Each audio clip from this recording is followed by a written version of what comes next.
You have made your point. Now, Asauddin Owaisi, please. शुक्रिया chairman साहब, आपने मुझे बोलने का मौका दिया। मैं इस तहरीक अदम एतमाद की तायद में खड़ा हूं जिसको टीआरएस पार्टी और हमारी पार्टी ने दिया, जिसको स्पीकर साहब ने कबूल किया। सर, मैं 11 पॉइंट आपके सामने रखूंगा जो मैं बताने की कोशिश करूंगा कि क्यों हम इस तहरीक अदम एतमाद की तायद में और मोदी हुकूमत की मुखालिफत में खड़े हैं। सर, हालिया दिनों में हमारे मुल्क में ट्रेन में एक वर्दीपोश दहशतगर्द ने अपने सीनियर मीना साहब का कत्ल करने के बाद ट्रेन के कंपार्टमेंट में जाकर नाम पूछकर, चेहरे पर दाढ़ी देखकर, कपड़े देखकर उनको कत्ल कर दिया और उसके बाद उसने कहा कि इस देश में रहना है तो मोदी को वोट देना पड़ेगा। मैं हुकूमत से जानना चाहूंगा कि क्या ये अक्सरियती तबके की एक्सट्रीमिज्म और रेडिकलाइजेशन की बेहतरीन मिसाल नहीं है, और अगर है तो फिर हुकूमत इस पर क्या करेगी। सर, हमारे आइन में, संविधान में लिबर्टी ऑफ कॉन्शियस को लिखा गया, तमहीद में, यानी जमीर की आजादी का जिक्र किया गया है। मैं हुकूमत से और खास तौर से वजीर आजम से जानना चाहता हूं कि कहां गया इस हुकूमत का जमीर, कॉन्शियस जिसको अंग्रेजी में कहते हैं, जब नूह में 750 इमारतों को बगैर ड्यू प्रोसेस फॉलो किए उनके इमारतों को मुनद्दम कर दिया गया, और इसलिए कि वो मुसलमान थे, पूरे के पूरे इलीगल थे। इसीलिए पंजाब की हाईकोर्ट और हरियाणा की हाईकोर्ट ने कहा कि ये एथनिक क्लेंसिंग है। इसकी एक बेहतरीन मिसाल है उस हुकूमत की। तीसरी है कि इस मुल्क में एक नफरत का माहौल, बल्कि एक आतिश को पैदा कर दिया गया, मुसलमानों के खिलाफ नफरत का माहौल। ये इनका ये 9 साल का इनका ये कारनामा है। तीसरा सर, मणिपुर के ताल्लुक से कल बड़ा लंबा जवाब वजीर दाखिला ने दिया। सर, आसाम राइफल के ऊपर केस बुक हो जाता है, एफआईआर हो जाता है। क्या हो रहा है वहां पर? कहां गया आपका कॉन्शियस, कहां गया आपका जमीर, जब वहां की महिलाओं की अस्मत रेजी की जा रही है? और आप मुख्यमंत्री को नहीं हटाना चाहते इसलिए क्योंकि वो कोऑपरेट कर रहा है।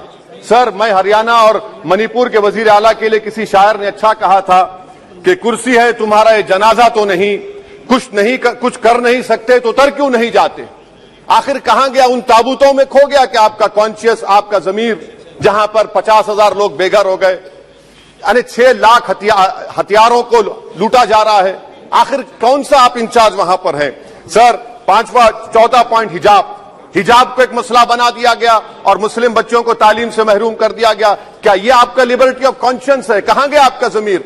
सर, अभी आपने फाइनेंस मिनिस्टर साहबा ने कहा, यहां पर डीएमके के मोहतरमा कनीमोजी ने महाभारत के द्रौपदी का जिक्र किया। मैं ये पूछना चाहता हूं, बिल्किस बानो इस देश की बेटी है या नहीं? जिस बिल्किस बानो को लोगों ने 11 लोगों ने रेप किया, प्रेग्नेंट थी, उसकी मां का रेप किया, उसकी बेटी को कत्ल कर दिया, उसकी मां का कत्ल कर दिया, आपने कातिलों को रिहा कर दिया। ये आपका कॉन्शियस है? ये आपका कॉन्शियस है? आप तो मेजोरिटेरियन पॉलिटिक्स को फरोग दे रहे हैं। सर, चौथा, आज चाइना के ऊपर कोई नहीं बोलते हैं। प्रधानमंत्री मोदी ने उस वक्त 2013 में जब प्रधानमंत्री नहीं थे कहा था कि समस्या बॉर्डर पर नहीं, दिल्ली में है। अगर हम अपनी जमीन पर हैं तो डिसएंगेजमेंट क्यों कर रहे हैं? क्या आज चीन हमारी जमीन पर नहीं बैठा है? क्या आज चीन से आप बातचीत कर रहे हैं? आप डिसएंगेजमेंट कर दिए। बताइए डीएस्केलेशन, डी-इंडक्शन कब होगा? मैं आपके जरिए इस हुकूमत को बता रहा हूं कि अगर प्रधानमंत्री ने अहमदाबाद में शी जिनपिंग को बुलाकर झूला झुलाया था, क्या हुआ? क्या नतीजा निकला उसका? चेन्नई दिखाया, क्या नतीजा निकला?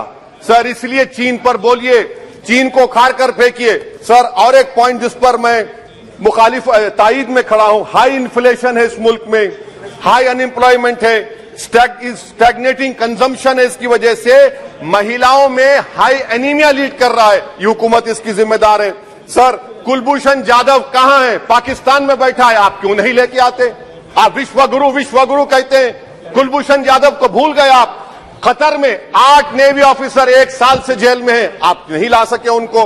सर, और एक चीज, 1991 का प्लेसेस ऑफ वर्शिप एक्ट इस ऐवान में पास किया गया था कि तारीख के जख्मों को नहीं खुरेदा जाएगा। आप खुरोद रहे हैं उनको। मैं आपको इंतबाह दे रहा हूं, वार्न कर रहा हूं, इस मुल्क को 90 के दहे में मत लेकर जाइए। 91 का एक्ट सुप्रीम कोर्ट में जवाब दीजिए कि आपकी हुकूमत 91 प्लेस ऑफ वर्शिप एक्ट की कायम है, उस पर कायम रहेगी। यूसीसी, सर, इस यूसीसी का फॉर्मूला क्या है? एक मुल्क में एक मजहब, एक कल्चर, एक जबान, ये तो डिक्टेटरों का फॉर्मूला है। भारत एक गुलदस्ता है, भारत एक मोजाइक है। यहाँ पर बेशुमार जबानें, बेशुमार मज़ाहिब बोले जाते हैं और हिंदू अनडिवाइडेड फैमिली में Now, OIC ji, please try to conclude. Sir I am concluding. 8 crore 75 Hindu खानदानों को 3,800 करोड़ डिडक्शन मिला, इसके बारे में आप क्या कहेंगे सर? और मैं कंक्लूड करने से पहले आपको बताना चाह रहा हूं कि माइनॉरिटी वेलफेयर का बजट 40% कम कर दिया गया। पढ़ो प्रदेश, प्री मैट्रिक स्कॉलरशिप कम कर दी गई, मौलाना आजाद फाउंडेशन खत्म कर दिया गया फेलोशिप, और इसकी वजह से 1,80,000 मुसलमान हायर एजुकेशन में गायब हो चुके हैं। सर, मैं इख्तिताम में कह रहा हूं कि पसमानदा मुसलमान से प्रधानमंत्री को बड़ी मोहब्बत है। ये कौन सी आपकी मोहब्बत है पसमानदा, जो आपका एक मुसलमान मिनिस्टर नहीं है वहां पर?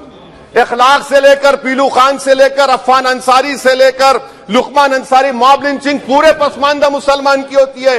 पावर लूम बंद है अंसारियों के, कुरैश बरादरी का कारोबार बंद किया जाता है। स्पीकर सर, मैं कंक्लूजन में अभी कल हमारे होम मिनिस्टर ने कहा था क्विट इंडिया। अगर इनको मालूम हो जाए कि क्विट इंडिया का नारा एक मुसलमान ने दिया था तो वो भी नहीं बोलेंगे, वो नहीं मालूम था उनको। उसका मैं कंक्लूड कर रहा हूं, उसका नाम यूसुफ मेहर अली था सर। यूसुफ मेहर अली ने क्विट इंडिया का नारा बनाया, जिसको महात्मा गांधी ने सारे देश में एक पैगाम किया। मैं कंक्लूड कर रहा हूं सर, इस देश में अगर आज क्विट इंडिया करना है तो कहना पड़ेगा चाइना क्विट इंडिया।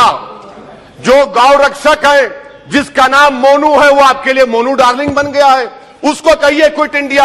सर, जो लोग तुष्टीकरण की राजनीति आप कर रहे हैं, आप हिंदू अक्सरियती लोगों में हथियार बांट रहे हैं, ये आप देश के लिए खतरा पैदा कर रहे हैं। Now, please, sir, I am concluding.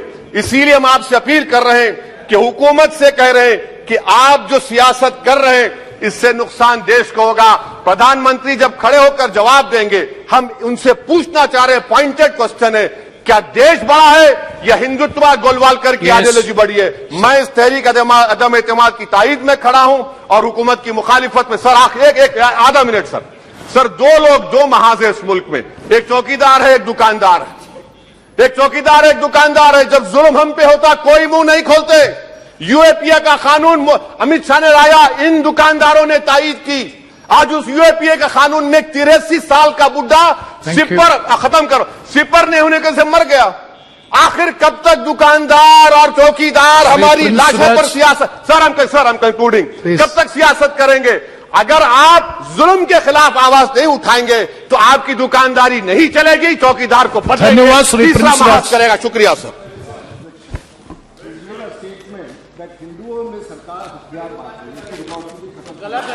Let us see. Okay, next, Sri Prince Raj, please.